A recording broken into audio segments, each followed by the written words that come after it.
কোরআন আসছে আমাদেরকে হেদায়েত করার জন্য। এই কোরআন আমাদের পাশে আছে, সামনে আছে, ঘরে আছে, মসজিদে আছে, খানকায় আছে, সব জায়গায় কি কোরআন আছে না নাই? কিন্তু কোরআন মানব জাতির অন্তরে নাই। মানব জাতির অন্তরে আছে, কারণ আল্লাহ তাআলা বলেন, ইয়া আইয়ুহান নাসুত্তাকু রাব্বাকুমুল্লাযী খালাকাকুম মিন নাফসিন ওয়াহিদা ওয়া খালাকা মিনহা যাওজাহা ওয়া বাথা মিনহুমা রিজালান কাসীরা ওয়া নিসাআন ওয়াত্তাকুল্লাহাল্লাযী তাসাআলুন আখির আয়া। আল্লাহ তাআলা, আমি যে আয়াতটুকু তেলাওয়াত করেছি, আল্লাহ তাআলা বলেন, ইয়া আইয়ুহান নাস,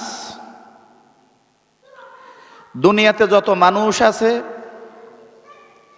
হিন্দু, বৌদ্ধ, খ্রিস্টান, এক কথা আদম আলাইহিস সালাম থেকে শুরু করে যত মানুষ দুনিয়া আসছেন, সকল মানুষকে সম্বোধন করে আল্লাহ তাআলা বলছেন, ইয়া আইয়ুহান নাস ইত্তাকু রাব্বাকুম। আমি তেলাওয়াত করেছি, কিন্তু তেলাওয়াতের এই আয়াতের যে অর্থ, এই আয়াতের যে ব্যাখ্যা, এটা তো আমাদের জানা নাই। আছে কি কথা বলেন? আছে। যে কারণে আমাদের আজকে নামাজ পড়ি, নামাজের মধ্যে আমাদের কি মনোনিবেশ হয় না, নামাজের মধ্যে মন বসে না। তার কারণ হলো আমরা কোরআনের আয়াতের অর্থ বুঝি না, ঠিক কিনা? আজকে দেখেন মক্কা মুকাররমায় যারা কোরআন তেলাওয়াত করে নামাজের মধ্যে, দেখা যাচ্ছে তারা কোরআন তেলাওয়াত করতে পারে না কান্নার কারণে। তার কারণ তারা অর্থ বুঝে। কিন্তু আল্লাহ রাব্বুল আলামিন আমাদেরকে এই বাংলার জমিনে আমাদেরকে সৃষ্টি করেছেন, জন্ম দিয়েছেন, কিন্তু আমাদের ভাষা বাংলা হওয়ার কারণে আমরা আজকে কোরআনের অর্থ, কোরআনের এই যে মর্ম বাণী থেকে আমরা আজকে দূরে সরে আছি, ঠিক কিনা?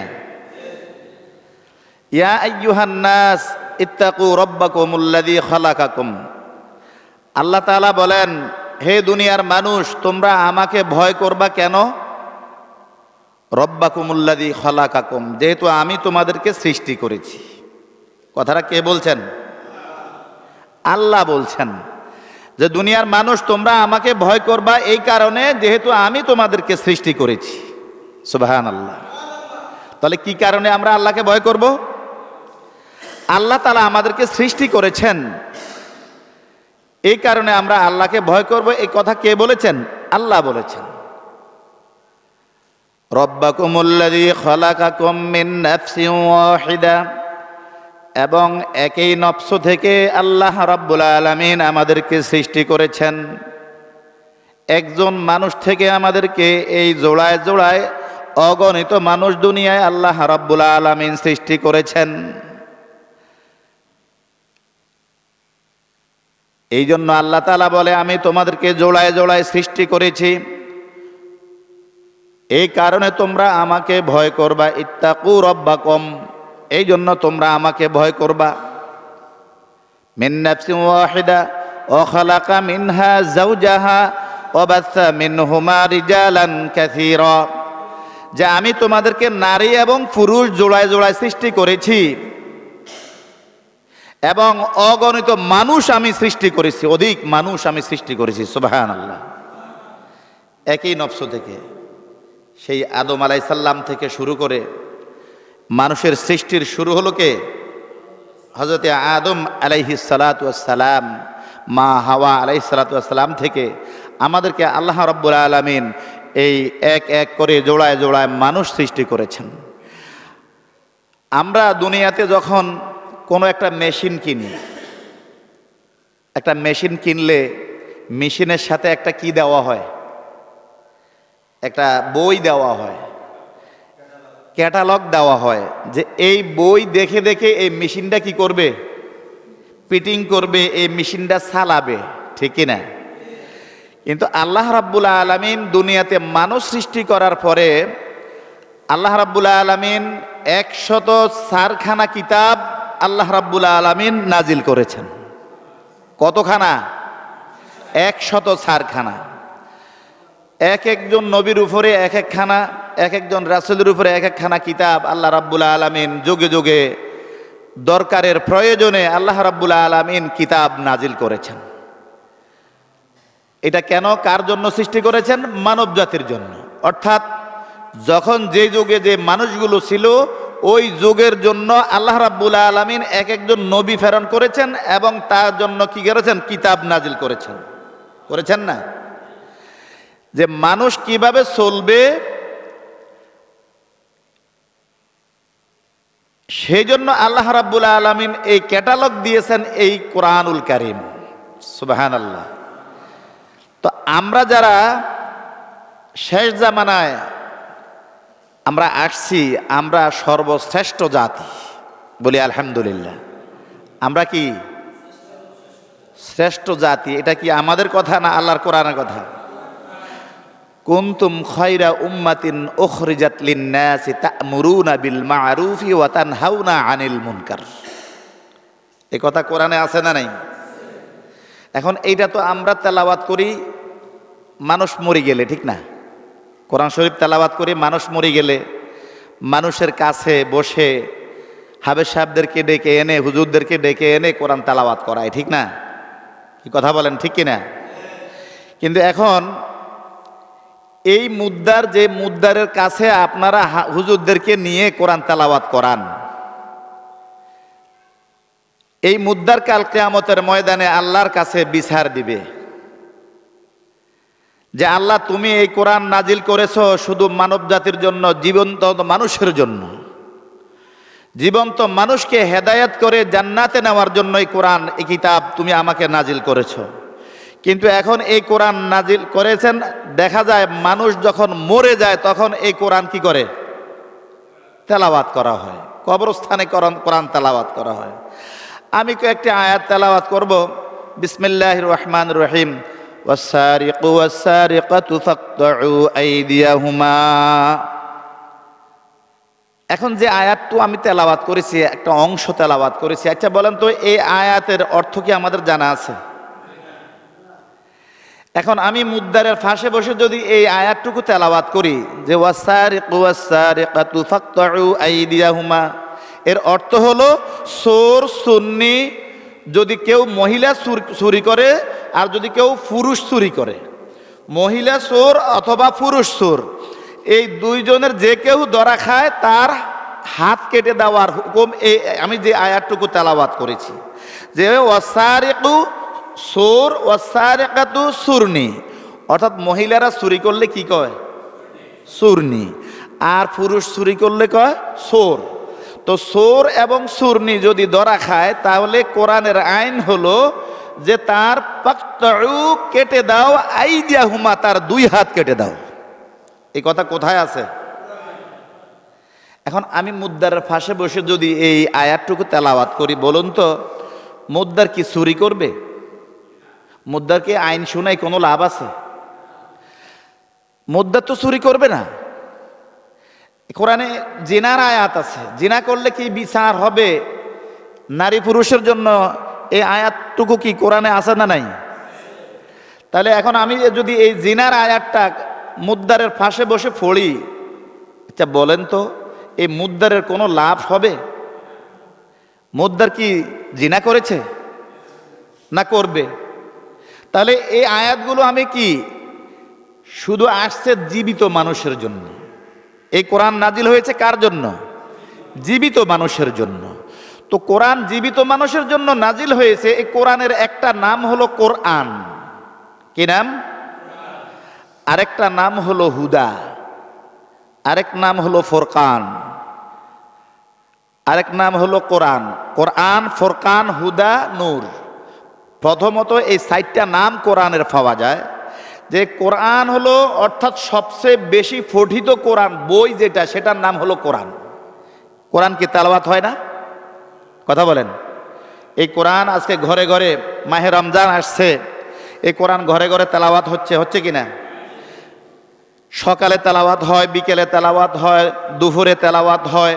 তাহলে এই কোরআন তেলাওয়াত হচ্ছে, কিন্তু আমাদের পরিবর্তন হচ্ছে না। ছুরির দায়ে কত হাজার হাজার মানুষ মারা যাচ্ছে কিনা? জিনা করে, ব্যভিচার করে, এই ব্যভিচারের দায়ে বহু মানুষ মারা যাচ্ছে বিচার ছাড়া। কিন্তু কোরআনের বিচার হলো কি? যদি কোনো ব্যক্তি জিনা করে, কোনো বিবাহিত ব্যক্তি জিনা করে, তাহলে তাকে বুক পর্যন্ত, মাজা পর্যন্ত মানে ঘাত করে গাড়াইয়া তাকে পাথর মেরে তাকে দুনিয়া থেকে বিদায় করে দেওয়া। এই কথা ঠিক কিনা? আর যদি কোনো অবিবাহিতা ব্যক্তি জেনা করে, তাহলে তার বিচার হলো 101 দৌড়া মারা অথবা দেশ ত্যাগ করা। এখন কি এই বিচার আছে? কথা বলেন, কোরআনের বিচার আছে?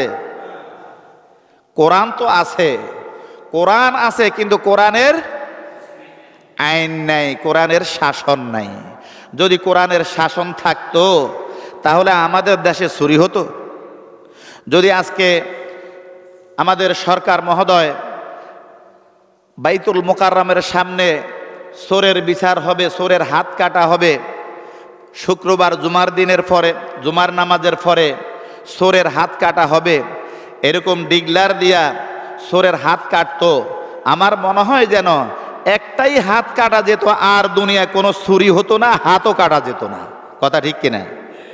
তাহলে আজকে এই কোরআন, আমি এই কথাগুলো এই জন্য বলছি, কোরআন আমাদের সামনে আছে, কিন্তু কোরআনের জীবন নাই। কি নাই? জীবন আছে।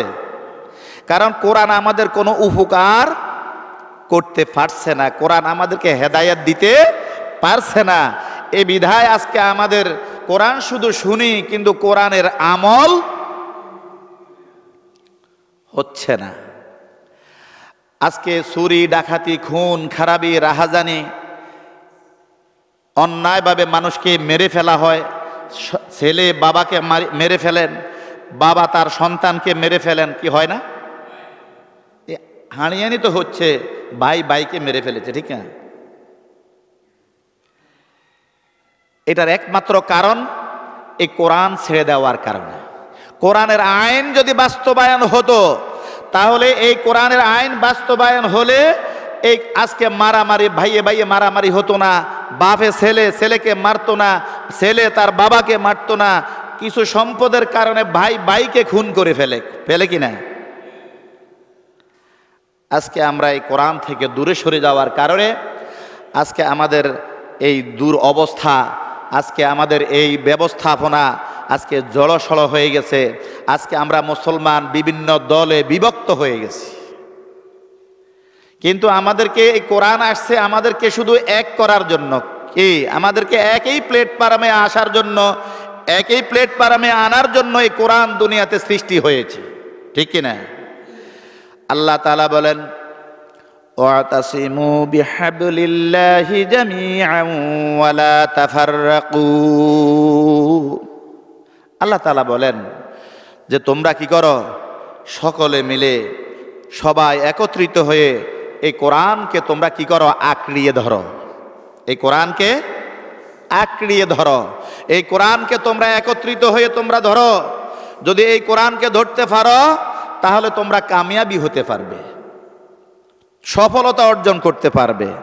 ওয়ালা তাফাররাকু, আর তোমরা কি করো না? কোরআনকে ছেড়ে দিও না। এই যে কোরআন আমরা সবাই মিলে ধরেছি, এই যদি আবার আল্লাহ তাআলা বলেন তোমরা ধরো, কিন্তু ওয়ালা তাফাররাকু, তোমরা কোরআন ছেড়ে। দেখেন, একটা ছাগলের পাল থেকে একটা নেকড়ে বাঘ একটা ছাগলকে ধরতে খুব কঠিন। কিন্তু যখন সে একটা ছাগল কি হয়ে যায়? দল থেকে বের হয়ে যায়, তখন নেকড়ে বাঘ তাকে ধরতে সহজ হয় না কঠিন হয়? সহজ হয়ে যায়। তার কারণ সে দল ছেড়ে দিয়েছে। এখন আমরা যে মানুষ, আমাদের কি দল আছে না নাই? আমাদের দলের নাম কি বলতে পারবেন? আমাদের দলের নাম কি? আমরা মুসলিম। আমাদের আদি পিতা আমাদের মুসলমান জাতির পিতা হযরত ইব্রাহিম আলাইহিস সালাতু ওয়াস সালাম, তিনি বলেছিলেন যে তিনি একবার চন্দ্র উঠেছে, চন্দ্রকে বলেছিলেন রব, সূর্য উঠেছে, সূর্যকে বলেছিলেন রব, তারকারাজি উঠছে, তারকাকে বলেছে এরাই আমার রব হবে। কিন্তু শেষ পর্যন্ত তিনি বলেছেন ইন্নী ওয়াজ্জাহতু ওয়াজহিয়া লিল্লাযী ফাতারাস সামাওয়াতি ওয়াল আরদা হানিফাও ওয়া মা আনা মিনাল মুশরিকিন, যে আমি তো মুশরিকদের অন্তর্ভুক্ত হয়ে যাচ্ছি, আমি তো চন্দ্রকে আমার রব মনে করছি, তার কাছে কোনো দাওয়াত যায় নাই, তিনি নিজে নিজেই মুসলমান হয়েছে। সুবহানাল্লাহ। হযরত ইব্রাহিম আলাইহিস সালাম অনেক কষ্ট করে পরীক্ষা নিরীক্ষা দিয়ে তিনি কি হয়েছেন? মুসলমান জাতির পিতা হয়েছেন। সুবহানাল্লাহ বলি না? তো সেই ইব্রাহিম আলাইহিস সালাতু ওয়াস সালাম তিনি আমাদের মুসলমান মিল্লাতের বাবা, তিনি আমাদের মুসলমান জাতির কি? কথা বলেন, মুসলমান জাতির কি? তাহলে আমাদের মুসলমান জাতির পিতা হলো কে? হযরতে ইব্রাহিম আলাইহিস সালাতু ওয়াস সালাম। তো তিনি আমাদেরকে একত্রিত করে গেছেন যে আমি হলাম মুসলিম। আমরা কি? কথা বলেন, আমরা কি? আমরা মুসলিম। তো আল্লাহ তাআলা বলছেন ইয়া আইয়ুহাল্লাযীনা আমানুত্তাকুল্লাহা হাক্কা তুকাতিহি ওয়া লা তামুতুন্না ইল্লা ওয়া আনতুম মুসলিমুন। আল্লাহু আকবার। আল্লাহ তাআলা বলেন ইয়া আইয়ুহাল্লাযীনা আমানুত্তাকুল্লাহ। কে বলেন? কে বলেন? কথা বলেন। আল্লাহ তাআলা বলেন যে ইয়া আইয়ুহাল্লাযীনা আমানুত্তাকুল্লাহ, হে ঈমানদারেরা তোমরা আমাকে ভয় করো। কাকে ভয় করব? এখন ভয় করব আল্লাহকে। কিভাবে ভয় করব? এখন আমি যদি আপনাদেরকে বলি, আপনারা সবাই বলবেন যে হ্যাঁ আমরা আল্লাহকে ভয় করি। এখানেও আজকে এই রমজান মাসেও এমন লোক আছে যারা আজকে ফজরের নামাজ পড়তে পারে নাই। এরকম লোক আছে না নাই? তাহলে রমজান মাস আসলো, রোজা রাখলো, কিন্তু ফজরের নামাজ পড়লো না। এই ব্যক্তি কি আল্লাহকে ভয় করলো? কথা বলেন, ভয় করলো? এখন এই ভয় সম্পর্কে তাফসিরে লিখেছেন যে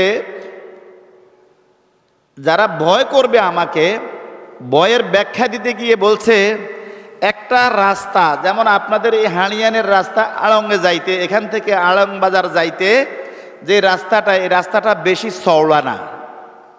এই রাস্তার দুই পাশে ছিটানো ছড়ানো, ছিটানো কি আছে? কাঁটা আছে। কি আছে? কাঁটা আছে। এই রাস্তাটা কাঁটাযুক্ত রাস্তা। অতএব এই কাঁটাযুক্ত রাস্তাটা পাড়ি দিয়ে আপনাকে আড়ং বাজারে যেতে হবে। অর্থাৎ আড়ং বাজারটা হলো জান্নাত। আমি উদাহরণ দিচ্ছি আপনাদেরকে যে আড়ং বাজারটা হলো জান্নাত আর এটা হলো দুনিয়া। এখান থেকে এই আড়ং বাজারটা, এই রাস্তাটা পার হয়ে পাড়ি দিয়ে আপনাকে জান্নাতে যেতে হবে। যদি আড়ং বাজারে যেতে হয় এই কাঁটাযুক্ত রাস্তাটা পাড়ি দিয়ে আপনাকে যেতে হবে, তাহলে আপনি কি কাপড় চোপড় ছেড়ে দিয়ে এই রাস্তায় হাঁটবেন, না কাপড় চোপড় সব গুছিয়ে নিজেকে গুটিয়ে আপনি হাঁটবেন? কি বলেন?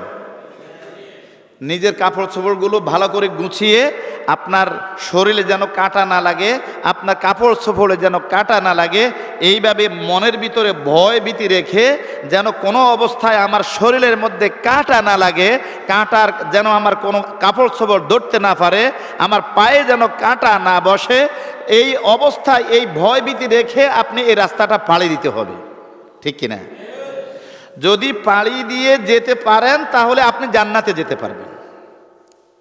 কিন্তু এই দুনিয়া নামক এই জায়গাটা হলো খারাপ না ভালো।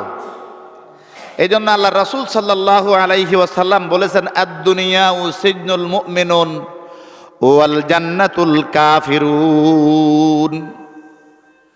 দুনিয়াটা হলো ইমানদারদের জন্য, মুত্তাকিদের জন্য, মুসলমানের জন্য এই দুনিয়াটা হলো কি? জেলখানা। এই দুনিয়াটা হলো জাহান্নাম। আর যারা কাফের, মুশরিক, মিথ্যাবাদী, যারা মানুষের দুর্নীতি করে, যাদের ভিতরে ঈমান নাই, তাদের জন্য এই দুনিয়াটা হলো জান্নাত। আল্লাহু আকবার। এই কথা ১৫০০ বছর আগে রাসূল জানিয়ে দিয়েছেন।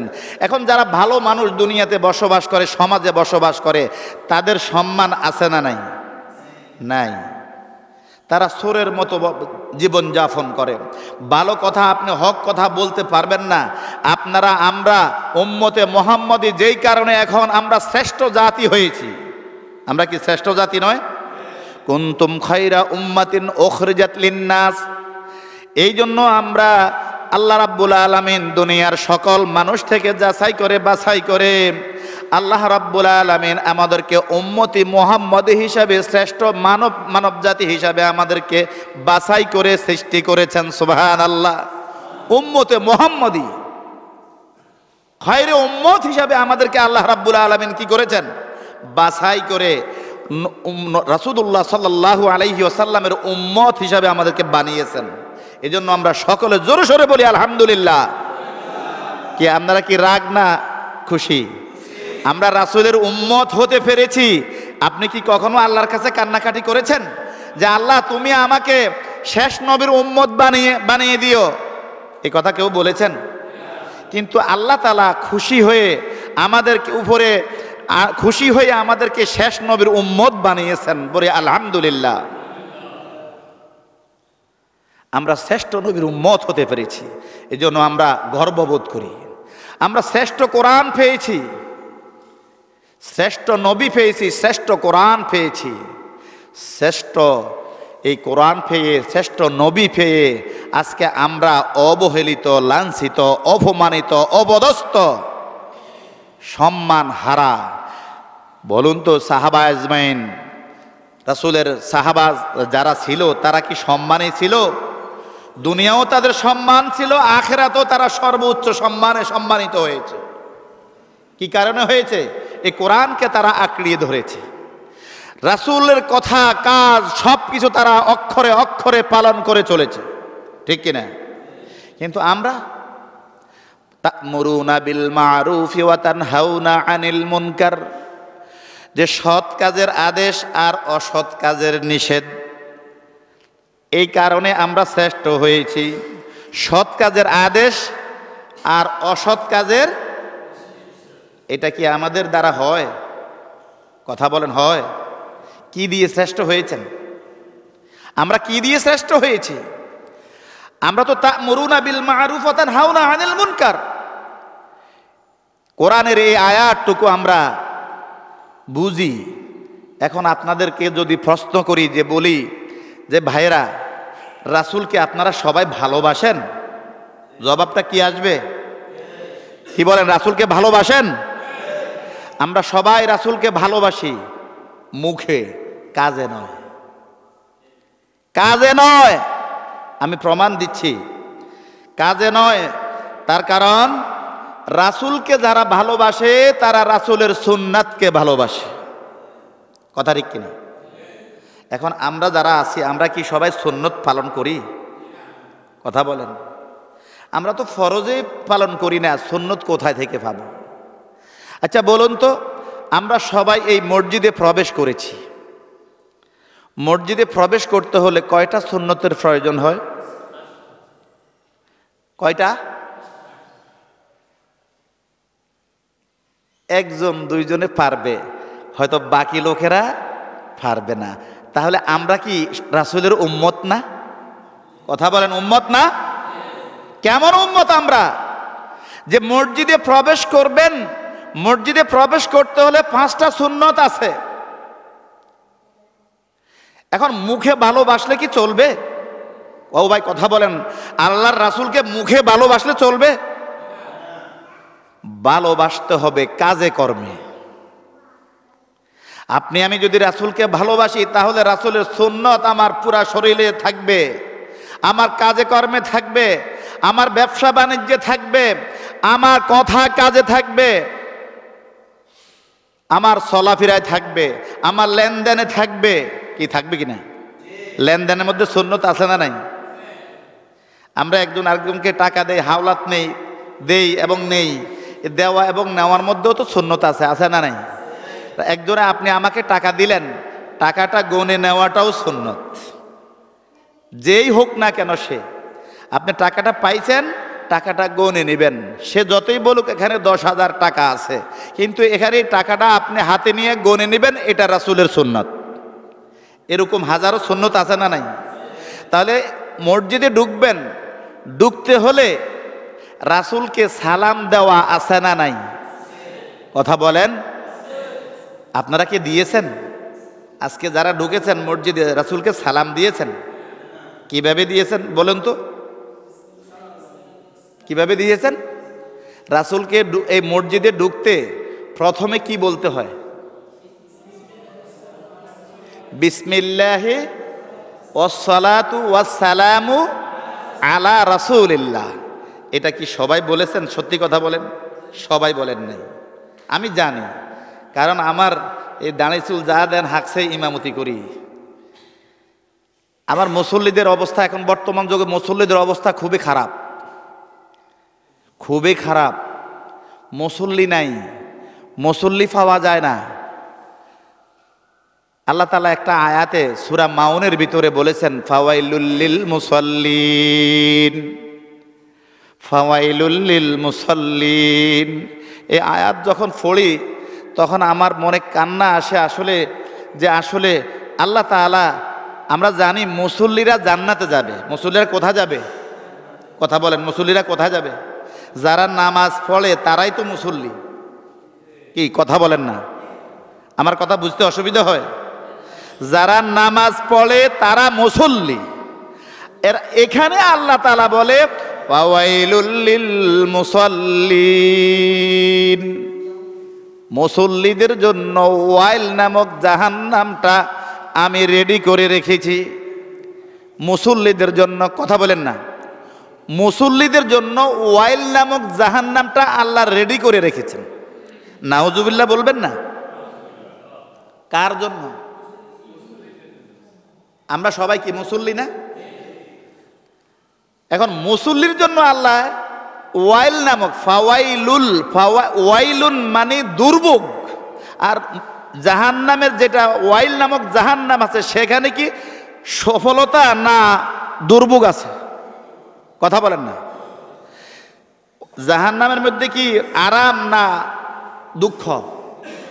তো আল্লাহ তাআলা বলে দুর্ভোগ ওই মুসল্লির যারা নামাজে অমনোযোগী, যারা লোক দেখানো নামাজ পড়ে। কি কথা বলেন না? এরকম মুসল্লি আছে না নাই? তাহলে এরকম মুসল্লি আমরা হতে চাই?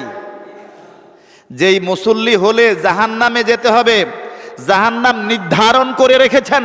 ফাওয়াইলুল লিল মুসাল্লিন, আল্লাহ তাআলা সূরা মাউনের ভিতরে আল্লাহ তাআলা এই সূরাটার ভিতরে বলে দিয়েছেন, ও মুসল্লিরা তোমাদের জন্য আমি ওয়াইল নামক জাহান্নাম প্রস্তুত করে রেখেছি।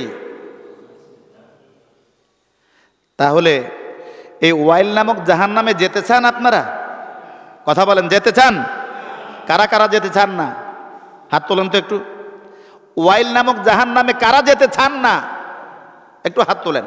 আল্লাহ, আমাদের চতুর্পাশে ফেরেশতারা আছে, হাত তোলেন না। ওয়াইল নামক জাহান্নামে আমরা যেতে চাই না।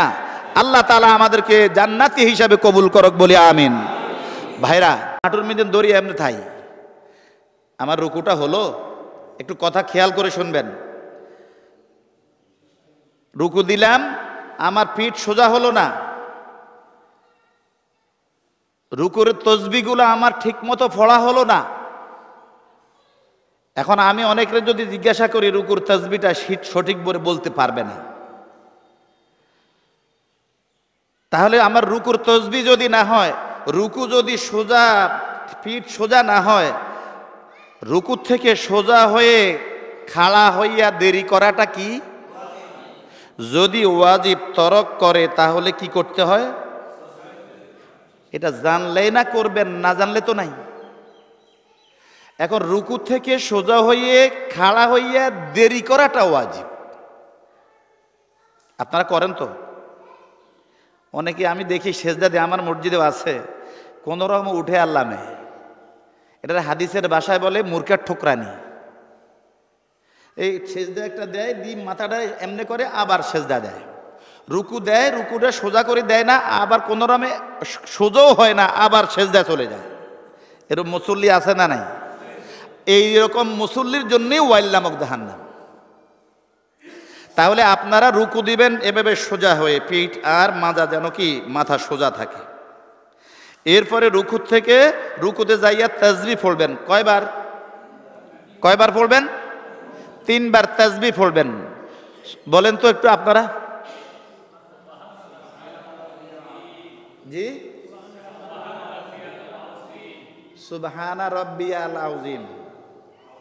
দেখেন, সুবহানা রাব্বিয়াল আযীম শব্দ, রব্বিয়াল, আল নাইয়াল, কথা বলেন।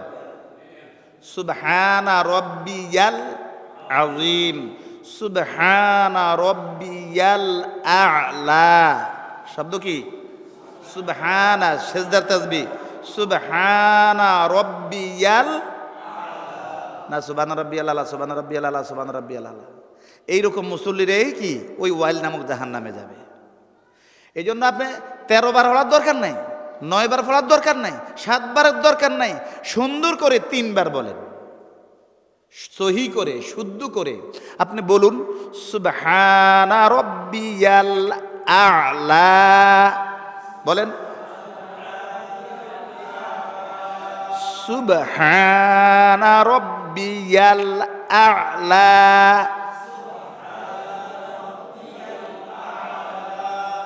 রব্বিয়াল আ'লা। এখানে আলা আলা দেন কয় নামেরা, তবে না আইনটা থাকি যায় না, লামের উপরে খাড়া জবর আছে, এটা থাকি যায় না। সুবহানা রাব্বিয়াল আ'লা, সুবহানা রাব্বিয়াল আ'লা, সুবহানা রাব্বিয়াল আ'লা ঘন ঘন 3 বার মারলেন, 10 বার মারলেন, 11 বার মারলেন, তাহলে আপনার এই সুবহানাল্লাহর কোন আল্লাহর কাছে পৌঁছবে? কথা বলেন, পৌঁছবে? তাহলে কি বলবেন? সুবহানা রাব্বিয়াল আ'লা, আ'লা, সুবহানা রাব্বিয়াল আ'লা বলবেন। মনে থাকবে তো? সুবহানা রাব্বিয়াল আযীম, সুবহানা রাব্বিয়াল, আমার সাথে বলেন সুবহানা, বলেন সুবহানা রাব্বিয়াল, রাব্বিয়াল আযীম, সুবহানা রাব্বিয়াল আযীম। এখন যেভাবে আমি বলছি ঠিক নামাজে এভাবে পড়বেন, 3 বার পড়বেন। অত 13 বার 14 বার দরকার নাই, 7 বার 9 বারের দরকার নাই। আচ্ছা, আমরা যদি হয় না, অশুদ্ধ হয়, তাহলে 100 বার হই লাভ কি? কথা বলেন, লাভ আছে? আমি তো ওই ওয়াইল নামক জাহান্নামের জন্য আমি প্রস্তুত হচ্ছি। তাহলে আমাকে হতে হবে জান্নাতি অভিমুখে যেন যেতে পারি, জান্নাতে যেন যেতে পারি। রাসূল যেভাবে নামাজ পড়েছে আমাকে সেভাবেই নামাজ পড়তে হবে। কথা ঠিক কিনা? আমরা অনুসরণ করব কাকে? কথা কাকে? মুহাম্মাদুর, আমাদের মডেলকে, আমাদের আদর্শকে মুহাম্মাদুর রাসূলুল্লাহ সাল্লাল্লাহু আলাইহি ওয়াসাল্লাম। আল্লাহ তাআলা বলেছেন আতিউল্লাহ ওয়া আতিউর রাসূল ওয়া উলিল আমরি মিনকুম। আল্লাহ তাআলা বলেছেন আতিউল্লাহ, তোমরা আল্লাহর রাসূলের অনুসরণ করো। কার অনুসরণ করবেন? রাসূলের অনুসরণ করবেন, রাসূলের ইত্তেবা করবেন। এখন আমরা মানুষ হইয়া অন্য মানুষের ইত্তেবা করি। বলেন তো রাসূলের কি কোনো ভুল আছে? কথা বলেন, রাসূলের ভুল আছে? তাহলে তো আমাদের ইমানে থাকবে না। রাসূল হলো আমাদের মডেল, রাসূল হলো আমাদের আদর্শ, উত্তম আদর্শ, উসওয়াতুন হাসানা। আজকে আমরা রাসূলকে আদর্শ না জানি, আমরা আজকে বহু মানুষের আদর্শ জানি, মানুষের পিছে হাঁটি, আমরা মানুষের অনুসরণ করি। অনুসরণ করবেন কাকে?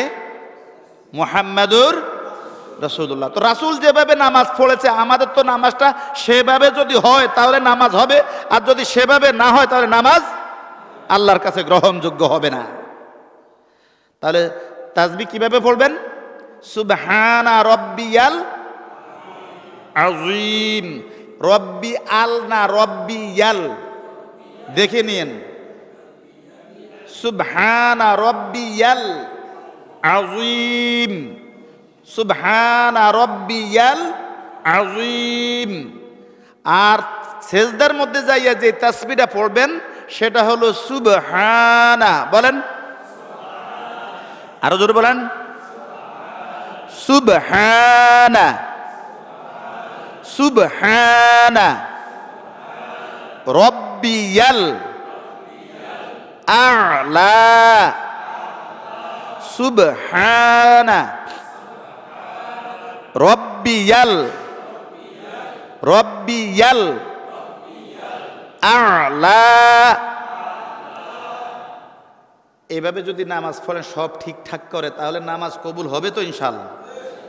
আমাদের রুকু সেজদা দেখেন, আমরা রুকু থেকে সোজা হয়ে, এই রুকু থেকে সোজা হয়ে দাঁড়িয়ে যাবেন, সোজা দেরি করবেন, রুকু থেকে সোজা হয়ে দাঁড়িয়ে দেরি করবেন, দেরি করাটা ওয়াজিব। যদি আপনি রুকু থেকে সোজা হয়ে দেরি না করেন তাহলে আপনার ওয়াজিব তরক হবে। ওয়াজিব তরক হলে নামাজ কি আপনি তো জানেন না ওয়াজিব তরক হয়েছে কিনা, তো অতএব সেজদাও দেওয়া হলো না, অতএব নামাজ বাতিল। সারা জনম নামাজ পড়লেন, কিয়ামতের ময়দানে যেয়ে দেখবেন এক ওয়াক্ত নামাজও আমল নামায় নাই। আমার নামাজ পড়ে লাভ কি? এই জন্য নামাজে আমাদের তাসির হয় না, যেহেতু আল্লাহ তাআলা বলেছেন ইন্নাস সালাতা তানহা আনিল ফাহশাই ওয়াল মুনকার ওয়ালা যিকরুল্লাহি আকবার। এই আয়াত কোরআনে আছে না নাই? যে নামাজ সমস্ত ফাহেসা কাজ থেকে, গর্হিত কাজ থেকে, অশ্লীল কাজ থেকে মানুষকে ফিরিয়ে রাখে, বিরত রাখে। আমরা সবাই নামাজ পড়ি না? গালিগালাজ করেন? হ্যাঁ, গালিগালাজ করেন? আপনি কিসের নামাজি? আপনি ফরের হক মারেন, আরেকজনের জমির লাইল ঠেলেন, আরেকজনের জমির সারের পানি আর আপনার লাইলের তল দিয়ে লির কাছে দিয়ে হুলাক করে পানি নিয়ে আসেন, এরকম অভ্যাস আছে না নাই? তাহলে আমি কিসের মুসল্লি? আমি কিসের নামাজি? আর এই কারণে নামাজে তাসির হয় না। আর সমাজে এত উশৃঙ্খলতা, আজকে সমাজে ভ্রাতৃত্ব বোধ নষ্ট হয়ে গেছে। আমার কথা কি রাগ করেন? আমি যে 5টা সুন্নতের কথা বলছি, এই 5টা সুন্নত আমি বলে দিচ্ছি। 1 নম্বরে হলো আমরা বিসমিল্লাহ বলবো। কি বলবো? তারপরে ডান পাও আগে দিব। কোন পাও? 2টা হলো। এরপরে আপনি বলবেন ওয়াসসালাতু ওয়াসসালামু আলা রাসূলিল্লাহ। কয়টা হলো? 3টা হলো। আল্লাহুম্মা ফতাহলি আবওয়াবা রাহমাতিক। কয়টা হলো? আরেকটা কে বলতে পারবেন? হ্যাঁ, দেখেন এটা আমাদের জানা দরকার। আমরা মসজিদে ঢুকার পরে যতক্ষণ মসজিদে থাকবো ততক্ষণ ইতিকাফের নিয়তে থাকবো। এই 5টা সুন্নত। যদি আমরা এই রাসূলের 5টা সুন্নত পালন করি তাহলে বলেন তো মসজিদে হট্টগোল হবে? গন্ডগোল হবে? কিলাকিলি মারামারি হবে? যেখানে সুন্নত নাই সেখানে মারামারি, যেখানে সুন্নত আছে সেখানে কিলাকিলি নাই, মারামারি নেই, সেখানে শান্তি আছে। কি আছে? কথা বুঝেছেন? তাহলে বিসমিল্লাহ বলবেন, ডান পাও আগে দিবেন, ওয়াসসালাতু ওয়াসসালামু আলা রাসূলিল্লাহ। রাসূলকে সালাম দিবেন। কোন জায়গায় রাসূলকে সালাম দিতে হবে আমরা উম্মতেরা সেটাও জানি না। এখন জায়গায় বেজায়গায় সালাম দেয়, বুঝেন তো? জায়গায় যেন দরকার নাই হিয়ানো সালাম দেয়। আরে ভাই, রাসূলকে সালাম দিবেন, রাসূল তো সব কিছুই বলে দিয়ে গেছেন। কি বলছেন না? রাসূল তো আমাদের শিক্ষক, তিনি আমাদেরকে সব কিছু হাদিসের মাধ্যমে বর্ণনা করে দিয়েছেন। কি ভুল বললাম? তাহলে রাসূল আমাদেরকে সব জানিয়ে দিয়েছেন মসজিদে ঢুকতে হলে আল্লাহ রাসূলকে সালাম দিতে হয়, কিন্তু আমরা তো সেটা জানি না। আমরা তো গড়গড়ায় কথা বলি আর ঢুকি। অনুরোধ করব, রাসূলকে সালাম দিয়ে এরপরে আল্লাহুম্মা ফতাহলি আবওয়াবা রাহমাতিক। করোনার সময় আপনারা দেখেছেন এই মসজিদের ভিতরে 1-2 হাত ফাঁক করে দাঁড়ানো, ঠিক না? দেখেছেন কিনা? করোনার ভিতরে একজন আর মুসল্লি থেকে 1 হাত ফাঁক, 10 ইঞ্চি ফাঁক, 18 ইঞ্চি ফাঁক করে দাঁড়াবেন, যেন কারো গায়ে করোনার চিহ্ন না লাগে, ঠিক না? করোনার সময় এভাবে হয়েছে না? কিন্তু আমার মসজিদে আমি হতে দেই নাই। তার কারণ আমার মুসল্লিদেরকে আমি বুঝিয়েছি যে আমি যখন মসজিদে ঢুকলেই আমরা পড়ি আল্লাহুম্মা ফতাহলি আবওয়াবা রাহমাতিক। এর অর্থ হলো, আল্লাহ আপনার রহমতের দরজাগুলো আমার জন্য উন্মুক্ত করে দেন। সুবহানাল্লাহ। আচ্ছা বলুন তো, আমরা মসজিদে যখন ঢুকে গেছি তাহলে আমাদের তো আল্লাহর রহমতের ভিতরে আমরা প্রবেশ করেছি, তো এখানে গজব কিভাবে আসবে? আসবে? তাহলে আমি অনুরোধ করব, আপনারা যখন রাসূলের সুন্নত পালন করবেন, রাসূলের সুন্নতের ভিতরেই আমাদের কামিয়াবি আছে, রাসূলের সুন্নতের ভিতরে আমাদের কি আছে? সফলতা আছে। যদি রাসূলের সুন্নত না জানেন তাহলে আমাদের নামাজ পড়ে রোজা করে কোনো কাজে আসবে না, সেটা আল্লাহর কাছে গ্রহণযোগ্য হবে না। তাহলে এই যে 5টা সুন্নত মনে আছে তো? কি কি বলতে পারবেন? প্রথমে বিসমিল্লাহ, প্রথমে কি? এরপরে ডান পাও দিবেন, ডান পাও দিয়ে বিসমিল্লাহ বলবেন, এরপরে ওয়াসসালাতু ওয়াসসালামু আলা রাসূলিল্লাহ বলবেন, এরপরে আল্লাহুম্মা ফতাহলি আবওয়াবা রাহমাতিক। মসজিদের ভিতরে ঢুকে সর্বপ্রথম যদি সময় থাকে 2 রাকাত নামাজ পড়বেন। অনেকে আমরা মসজিদে এসে বসে যাই, বইসা তারপরে উঠে নামাজ পড়ি। তাহলে মসজিদে আসলেই প্রথমে কি করতে হয়? ভিতরে ঢুকেই 2 রাকাত নামাজ পড়তে হয়। যদি জামাত চালু হয়ে গেছে তাহলে আগে আইসে জামাতে শামিল হয়ে যাবেন, আর যদি সময় থাকে তাহলে আগে 2 রাকাত নামাজ পড়বেন। সেটা হলো দখলুল মসজিদ, এটা মসজিদের হক। অতএব এই 2 রাকাত নামাজ আদায় করে তারপরে আপনি সুন্নত পড়েন, এরপরে ফরজ পড়েন, জিকির আজকার করেন, কোরআন তেলাওয়াত করবেন। এইভাবে যদি আমরা মসজিদে থাকি তাহলে মসজিদে কোনোদিন মারামারি হবে, বিশৃঙ্খল হবে? তো আল্লাহ তাআলা যেন আমাদের সকলকে বুঝার তৌফিক দান করেন, বলি আমিন। আল্লাহ রাব্বুল আলামিন যেন আমাদেরকে কোরআন, এই যে কোরআন আজকে তাফসির শুনবেন আপনারা, কোরআন যখন শুনবেন কোনো কথা নাই, কোনো আওয়াজ নাই, কোনো রকমের সাউন্ড নাই, তাহলে এইভাবে যদি আমরা কোরআন শুনতে পারি তাহলে আমরা কামিয়াবি অর্জন করতে পারবো। যেহেতু আল্লাহ তাআলা বলেছেন ফাইদা কুরিয়াল কুরআনু ফাসতামিউ লাহু ওয়া আনসিতু লাআল্লাকুম তুরহামুন, যে তোমরা কি করো, যখন কোরআন তেলাওয়াত হবে, কোরআন পাঠ হবে, হ্যাঁ কোরআন শুনবা, তখন তোমরা চুপ থাকবা এবং কোরআন শুনবা, তাহলে তোমরা আল্লাহর রহমত প্রাপ্ত হবে। বিশ্বাস আছে না নাই? আল্লাহ তাআলা আমাদের সকলকে কবুল করুক, বলে আমিন। আসলে আপনাদের সময় নষ্ট করেছি, অনেকক্ষণ তাফসির শুনবেন ইনশাআল্লাহ। ওনাদের সুরললিত কণ্ঠে, সুমধুর কণ্ঠে আজকে এখন তাফসির করবেন হযরত মাওলানা হযরত হাফিজ আহমদ আনসারী সাহেব। উনি মূল্যবান বক্তব্য রাখবেন ইনশাআল্লাহ, কোরআন থেকে তাফসির করবেন, ব্যাখ্যা করবেন, আপনারা মনোযোগ দিয়ে শুনবেন। আল্লাহ রাব্বুল আলামিন যেন তাফসির শোনার জন্য আমাদের সকলকে তৌফিক দান করে, বলি আমিন। আসসালামু আলাইকুম ওয়া রাহমাতুল্লাহি ওয়া বারাকাতুহু।